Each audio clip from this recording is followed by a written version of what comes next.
Secretary General. Consideration of bills.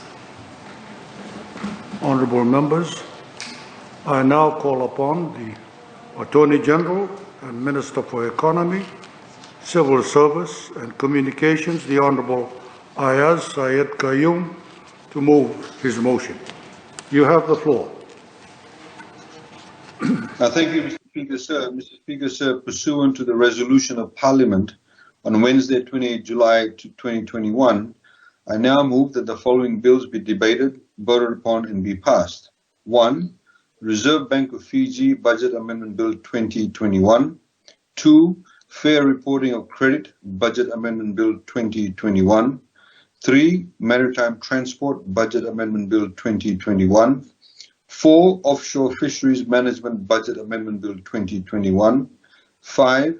Land Transport Budget Amendment Bill 2021. And 6. Financial Management Amendment Bill 2021. Thank you, sir. Mr. Speaker, sir, I beg to second the motion. I now call upon the Honourable Attorney General to speak on his motion. You have the floor.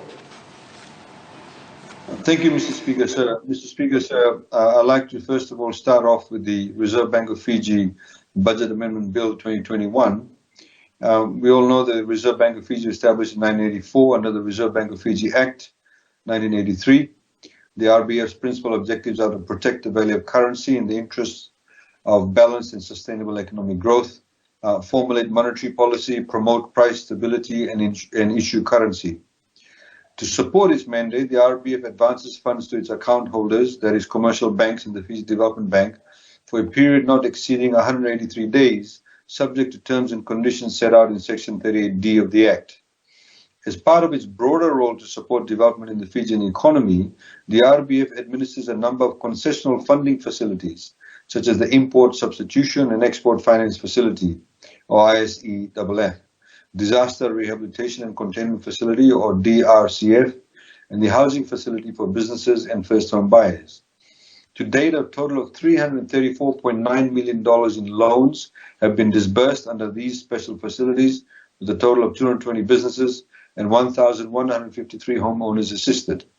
The scheme has provided the much-needed financial lifeline to many businesses during this difficult COVID-19 period. Mr. Speaker, in order to meet the requirements of Section 38D of the Act, funds advanced under the scheme are provided for an initial term of 6 months, with a 6-monthly rollover of loans up to 5 years. The restriction on the term of advances creates uncertainty on credit accessibility, and banks and other credit institutions may find it risky and administratively cumbersome to access funds under this arrangement. The restrictive loan term defeats the primary purpose of providing special incentives to the targeted sectors. Since the onset of the COVID-19 pandemic, many central banks in other countries have established and extended their lending program to eligible institutions for longer periods of more than 1 year.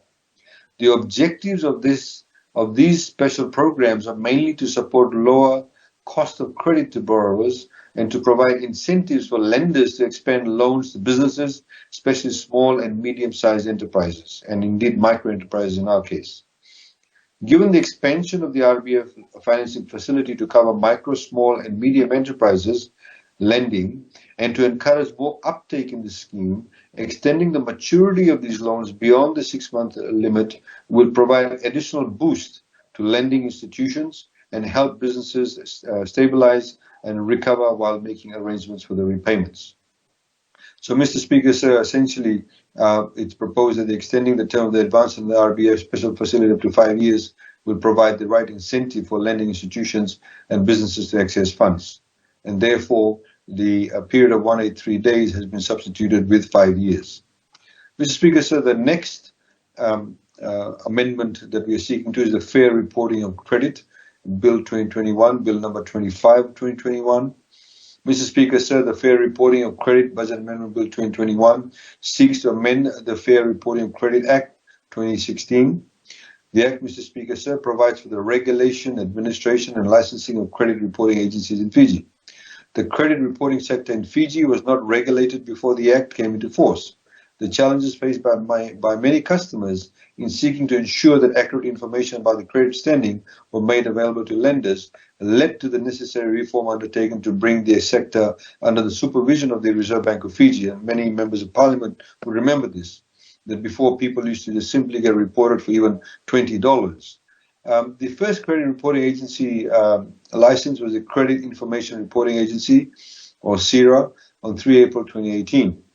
3 licensed financial institutions, namely the Bank of the South Pacific, or BSP, commonly known, Merchant Finance Limited, which is a subsidiary of Fijian Holdings, and Bank of Baroda, have also registered as credit information providers and credit report recipients, in addition to one non-banking entity, which is Vinod Patel and Company Pte Limited, that essentially gives goods on hire purchase. To date, only 2 of these entities have been able to provide CIRA with credit information required. However, meaningful reporting is yet to be realized given the very low registration. Mr. Speaker, sir, the Fijian government in 2020 had also prioritized the undertaking of reform actions to meet the ease of doing business, or EODB, recommendations made by the World Bank. In line with the recommendation on the category of getting credit, a review of the Act was undertaken, aimed at enhancing the needed work to progress the development of Fiji's credit reporting industry that would positively impact on Fiji's EODB ranking. Mr. Speaker, sir, by way of background, the category of getting credit primarily focuses on 2 aspects. Firstly, the availability of credit information through the presence of a credit reporting service provider, such as a credit bureau or a credit registry. And 2, the depth of credit information index through rules and practices affecting the coverage, scope, and accessibility of credit information available through the credit reporting service provider. Both these aspects, Mr. Speaker, sir, have primarily been the focus of the framework established under the Act. However, in seeking to effectively implement the legislative framework, the regulated financial sector has identified limitations that prevent Fiji from optimizing its alignment to the criteria set under the getting credit category. Consultations with the banking industry and CIRA were therefore undertaken in 2020 to review these limitations and propose necessary amendments to the current legislative framework. It is against this background that needed amendments are being proposed to the bill, considering the EODB recommendations, concerns raised by the industry stakeholders. It is envisaged, Mr. Speaker, sir, that with the proposed amendments to the Act, the credit reporting sector, which currently is inactive due to the limitations identified, will be given the impetus to grow and, more importantly, meet the objectives of establishing the legislative framework in the first place, and ultimately assist the members of the public in the ease of getting credit through proper information which will be readily available to lenders. Accordingly, with the bill enabling the implementation of necessary action to take that will comply with the EODB recommendations, Fiji's ranking under the category of getting credit should significantly improve in the next assessment. Mr. Speaker, sir, I think that the bill is quite clear in respect of the amendments that are there, and I won't delve into that. Mr. Speaker, sir, the next amendment is the Maritime Transport Budget Amendment Bill 2021, Bill number 26 of 2021. Mr. Speaker, sir, the bill amends the Maritime Transport Act 2013 in order to implement the changes announced in 2021-2022 budget address, which relate to issues regulated by the Maritime Safety Authority of Fiji. Essentially, Mr. Speaker, sir, the respective clauses substitute the role of the minister responsible for transport with the CEO of AMSAP to allow the CEO to exercise all the administrative decision-making powers necessary in relation to maritime licenses without having to elevate each of these issues to a ministerial level. AMSAP is the thinking behind this. Of course, AMSAP is the competent authority in this case. It does not have to go to the ministerial level, and therefore they have the ability to make those decisions and indeed issue those licenses. So we're removing the bureaucracy again to make this entire process streamlined. Clause 4, Mr. Speaker, sir, amends Section 111 of the Act to extend the duration of a sea route license from 5 years to 20 years, in line with the recent extension of the coastal trading license to 20 years by government in 2020. The duration of the sea route license, whilst only reflected in the regulation of the Act, has been provided for in Section 111 of the Act to allow for certainty in the new term of license. This will, of course, as Honourable Correle Vesau will tell us, given his background, that by having longer-term licenses or permits, Mr. Speaker, sir, the recipient of the license will have the ability to be able to invest. They can go to banks, get more loans, and then be able to invest in good marine vessels, which is what we need. We need to improve the quality of vessels. There's no point saying, let's do it. But the practicalities of it is that the banks will only give loans to these investors, and these investors in turn will only feel confident enough to invest in those vessels if they know they have got a license for a long period of time. Of course, this does not mean that AMSAF cannot take away their license at any point in time should they breach the law regarding the operations and the safety of these and the manner in which these vessels are run. So we should see in the next couple of years or so a significant increase in the quality of those vessels that operate between our islands. The last but not least, Mr. Speaker, sir, there's also an amendment to Clause 6 of the bill that inserts a new Section 113A in the Act to exempt a foreign ship transporting cargo and equipment from an international port from any clearance, permitting, or licensing requirements under the Act and its regulations, provided that the foreign ship notifies the Fiji Revenue and Customs Service within 48 hours of its arrival, and provided that it does not transport cargo and equipment from one domestic port to another, and only uploads cargo and equipment from an international port to any domestic port, and loads cargo and equipment destined for international port from any domestic port in Fiji. In simple terms, what it means, at the moment, the law is such that, for example, should there be a ship coming from Sydney, for example, bringing goods to Fiji, and should it come to Suva, for example, at the moment it is not allowed, or it can only go from Suva to Lautoka if it applies for a coastal trading license. So most of them don't do that. So even though that ship may come to Suva Wharf, the Suva port, and even if half the goods they offload at Suva Wharf is actually for people who are businesses in Lautoka or recipients in Lautoka, they all send their trucks down to Suva, and then they load the trucks, and then they cart it all the way back to Lautoka. What this amendment will do, Mr. Speaker, sir, is that the shipping company needs to notify our authorities, FRCS, 48 hours before, and they can say, if they know that they'll be offloading things destined for Lautoka and Suva, they'll say, we'll visit Lautoka, we'll also visit Suva. So they can go to Lautoka, drop off the goods in Lautoka, and then, so those Lautoka people don't have to come all the way to Suva. Then they can come from Lautoka and drop off the goods destined for Suva in Suva. So again, we'll stop a lot of the trucks on our roads, the wear and tear on the roads. It also makes shipping a lot more attractive to Fiji. It's also good for the shipping companies also. Similarly, if that ship that comes from Sydney and after Fiji will go off to, say, Hawaii or the west coast of North America, they can pick up, for example, dalo and cassava, which may be, say, going to, San Francisco, pick it up from Lautoka. They can also pick up the yangona from Suva, and then they can go off to the west coast of North America. We are also hoping, Mr. Speaker, sir, by having this liberal approach, that we may have actually some shipping companies, international shipping companies, that may go also to Savu or, Vanuatu. Because at the moment, the most expensive cost for goods being taken to Vanuatu is the freight. Internal freight sometimes is more expensive than freight from Sydney to Suva, as opposed from Suva to Vanuatu. So in this way, you may actually have a shipping company that maybe have a lot of goods destined for Vanuatu that may notify us and say, look, I'm going to go to Suva and Savu. And in that way, the people in Vanuatu will actually benefit from it. They cannot, of course, pick up goods between the ports for domestic cartage. It's only bound for international destinations. The next amendment, Mr. Speaker, says the Offshore Fisheries Management Budget Amendment Bill 2021, Bill number 27 of 2021. And again, Mr. Speaker, sir, the bill seeks to amend the Offshore Fisheries Management Act 2020. The bill seeks to amend the Offshore Fisheries Management Act 2012 in order to implement the changes announced in the 2021-2022 budget address, Mr. Speaker, sir.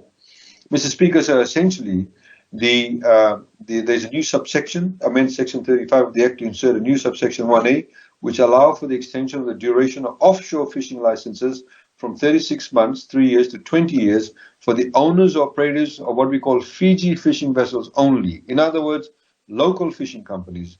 provided that the owners or operators applying for the offshore fishing license are Fijian citizens or persons ordinarily resident in Fiji. It does not apply to foreign-owned vessels. The foreign-owned vessels still have the 3 years, as it currently is. But this will give a leg up to Fijian vessels, Fijian companies, Fijian shareholders that will give them financial security to the owners or operators of Fiji fishing vessels who qualify for the 20-year license. This extension is also in conformity with the extension of the coastal trading license of 20 years in 2020. Mr. Speaker, sir, this ties in well also with the budget announcement that we made that we will contribute 10% to any Fijian company that wants to invest in fishing vessels. I'm talking about the large ones that cost about 1 million to 2 million. We will give 10% towards that because we want the Fijian flagged vessels to be upgraded in their quality. We want them to use better fuel, so we have a greener footprint, and so we reduce the carbon intake of these vessels. So we've said that, as announced in the budget, we'll contribute 10%. Banks like FDB are very keen to lend to them, and we believe that it will take off and will incentivize them because now companies will know, Fijian companies will know that they actually will have a 20-year license. The other important point, Mr. Speaker, so it also removes the requirement to obtain authorization or permit for bunkering provisioning in Fiji. At the moment, Mr. Speaker, so we have a very bureaucratic approach to this, and that is that if, for example, a fishing vessel comes to Fiji, and even if they have to buy 5 loaves of bread and 3 tins of fish to take on board, they actually have to apply for a permit from the Ministry of Fisheries, and once that they have to be granted a permit, and only then can they take these food items onto the ship, which is quite ridiculous because other ports in the Pacific don't do this. So obviously we want to be in line with that. We want to be able to ensure that more ships come to Fiji, they buy our resources, use our products and services. Same thing with the fuel. If they want to buy our fuel to fuel up their ships, they should be able to do that without actually having to apply for a permit. All they'll simply have to do is that they need to notify that they have done X, Y, Z within 48 hours of doing so, or leaving the port. Mr. Speaker, sir, there is also a deletion of the reference to the Marine Act 1986 and substituting of the Ship Registration Act 2013 for the purpose of clarity. The Marine Act 1986 is no longer in force and was in fact repealed in 2013, so we bring this particular act up to date. The next amendment bill, Mr. Speaker, sir, is the Land Transport Budget Amendment Bill 2021, Bill number 28 of 2021. The LTA Budget Amendment Bill 2021 seeks to amend the LTA Act 1998 to achieve 6 key policy objectives. Firstly, the bill seeks to establish a new framework for taxi operators by removing municipal taxi bases and stands and replacing them with open taxi ranks, which will allow taxis to operate more efficiently within their transport zones. I'm talking about the public taxi bases, not the private ones. And Mr. Speaker, sir, this will of course be implemented at a date that LTA together with Minister for Transport will put into effect. The current system of municipal taxi stands requires most taxis to apply for high and specifically allocated locations. We know that a lot of times it does not work. A lot of the places there's a lot of fights going on, and by having more of this bases created throughout the municipality, more easier flow will be of these taxis, and indeed better service for members of the public. Mr. Speaker, sir, with the removal of taxi bases and stands, also proposed that various base stand and station fees that public service vehicle permit holders currently pay be removed and replaced with what we call an annual PSV levy paid for by all PSV permit holders and except rental permit holders. Rental permit holders are exempted because they do not use bases, stations, or stands. The PSV levy will be collected annually during the roadworthiness test. It will be put in a specific trust fund to be known as the Public Service Vehicle Trust Fund that will be used for the development, upkeep, and maintenance of public service transport facilities, including PSV bases, stands, and stations. The funding established is essentially in the same manner as the Accident Compensation Fund and will be managed by the Permanent Secretary responsible for finance. The fund will be subject to standard audit requirements for trust funds established under other written laws. However, though the provision enabling the open taxi rank and PSV levy system are being proposed in the bill, it is important to note that the provisions relating to the system will only commence once the on-ground work for the rollout has been completed, working together with relevant stakeholders, as I've mentioned earlier on. Mr. Speaker, sir, illegal vehicles being used for public purposes is a big problem. As we know that, so therefore the bill seeks to strengthen enforcement powers of LTA in relation to private vehicles illegally operating as public service vehicles and public service permit holders breaching their permit conditions by allowing LTA to auction off seized vehicles used in relation to such breaches of the Act after conviction. Illegal PSV operators are a significant problem on the roads right now, as they do not adhere to the same safety and conduct standards as registered PSVs. Empowering LTA to sell off these vehicles instead of simply returning them to perpetrators to continue carrying out these offences will sufficiently deter past and potential future offenders. Mr. Speaker, sir, furthermore, the bill seeks to amend the Act to allow for the changing of records held by LTA without charging a fee. So, for example, at the moment, if I want to change any records regarding, my personal details with LTA, I have to pay a fee of $8.18. So we're removing that. This fee, Mr. Speaker, sir, is required under Section 34 and 39 of the Act. Mr. Speaker, sir, it is envisaged that the removal of the fee will make updating records less burdensome for the public and encourage road users to be more proactive about updating the information. Mr. Speaker, sir, the bill also seeks to address a lacuna in the Act which currently does not provide for the carriage of patrons of businesses in vehicles registered under commercial vehicle licenses. Hotels and resorts, for example, which offer a hotel to airport or other location transport services currently apply to LTA for exemptions to allow them to provide the service. These exemptions are provided under Section 50 subsection 2 of the Act. However, exemptions are not intended to be a long-term solution to any problem and do not provide certainty for the industry. It is proposed that the Act be amended to specifically allow businesses with vehicles licensed under a commercial vehicle license to carry guests or patrons in such vehicles. This will help our tourism industry. So, for example, if Intercontinental Hotel transports their guests from the hotel or from the airport to the hotel, they actually at the moment have to apply for an exemption. So obviously these businesses, it's part and parcel of the business, we're removing the requirement. Mr. Speaker, sir, finally the bill seeks to address a lacuna in the Act which does not expressly provide for the registration of charitable and religious organizations and education institutions under commercial vehicle licenses. These institutions currently apply for exemptions under Section 61(2) of the Act, so the vehicles are not classified as PSVs and thus do not have to register for PSV permits. However, there is no licensing category expressly provided on the Act for these vehicles, despite the Act requiring them to be licensed. LTA currently licenses them under commercial vehicle licenses. However, it is recommended that the Act be amended to specifically provide for this particular practice. Mr. Speaker, sir, the next bill is the Financial Management Amendment Bill 2021. And Mr. Speaker, sir, this is the last of the amendments. Mr. Speaker, sir, this is a very significant amendment to the Financial Management Act of 2004. It is essentially to strengthen public financial management by providing for greater transparency, accountability, and sustainability of public finances. The bill introduces the following principles of responsible fiscal management. Accountability: 1, the government is accountable to Parliament for the way it carries out its responsibilities in relation to the management of public finances. 2, comprehensiveness. All revenue and expenditure must be included and appropriated in the budget and recorded on a gross basis. 3, fiscal discipline. The budget must be prepared in accordance with the medium-term fiscal framework, and the government must ensure that it meets its fiscal objectives as specified in the fiscal strategy. 4, specificity. All expenditure of budget sector agencies must be made solely for the specific purpose of appropriations. I'm talking about what will be actually put in the Act. These things aren't in the Act at the moment. 5, sustainability. The budget must achieve and maintain a prudent level of outstanding government debt and appropriate balance between revenue and expenditure. 6, transparency. The roles of those entrusted with financial management functions must be clearly specified in the Act or any subsidiary legislation made under the Act.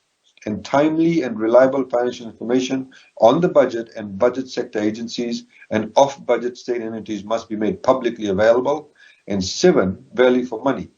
All expenditure on budget sector agencies must be undertaken through the effective, efficient, economical, equitable, and ethical utilization of financial and non-financial resources to achieve the best possible development outcomes over the life of an activity related to the expenditure.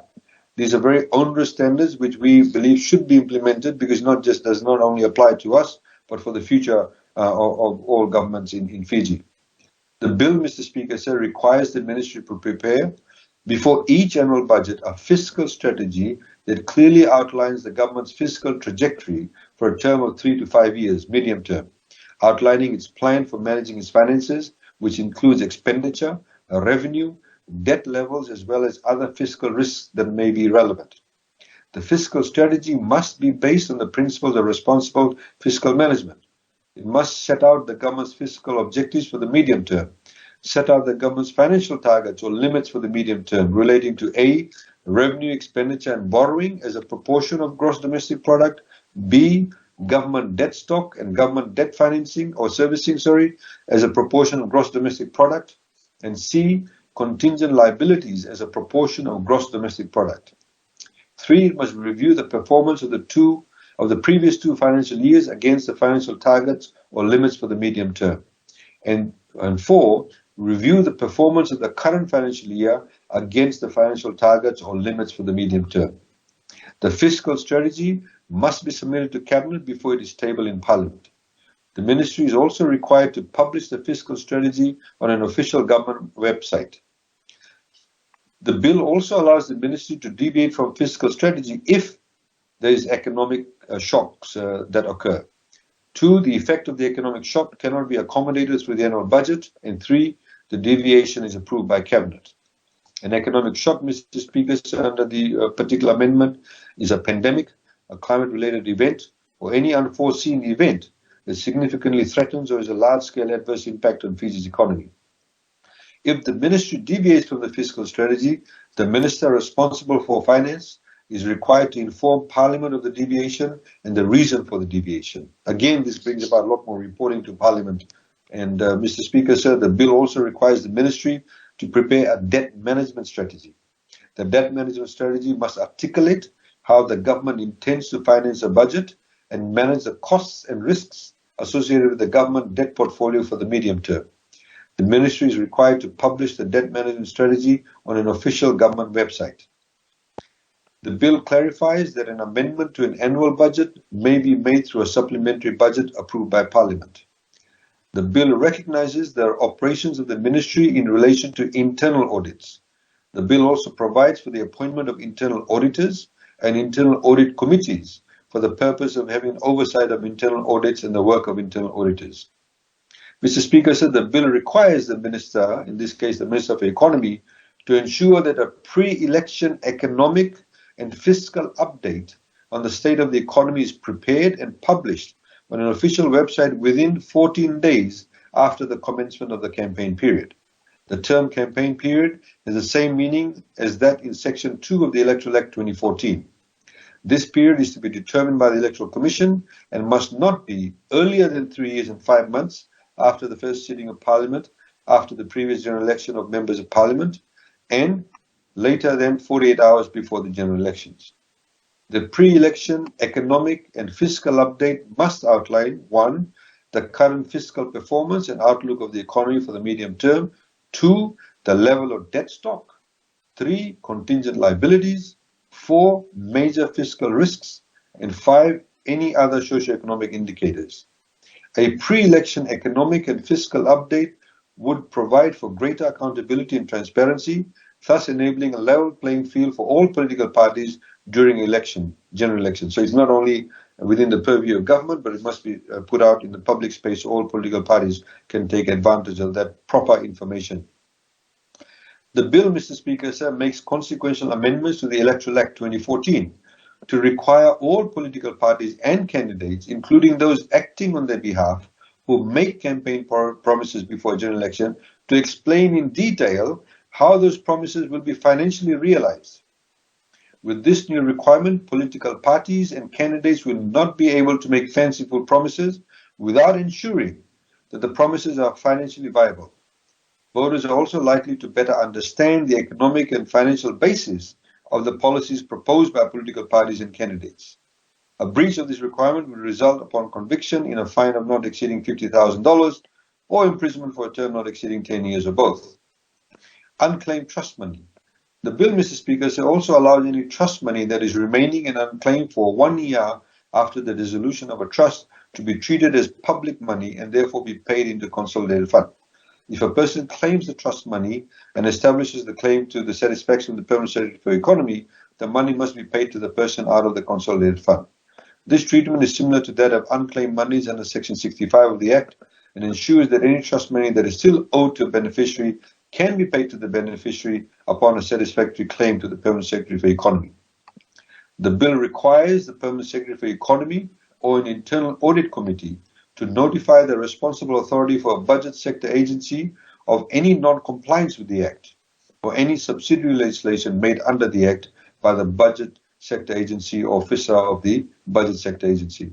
Mr. Speaker, sir, these are the significant changes that the bill will bring about to the Financial Management Act, and I put this to Parliament, Mr. Speaker, sir, by way of introduction to these bills that we are debating today, the 6 bills that we are debating today. Thank you, sir. Honorable Attorney General. Honorable members, I have a list of 7 speakers.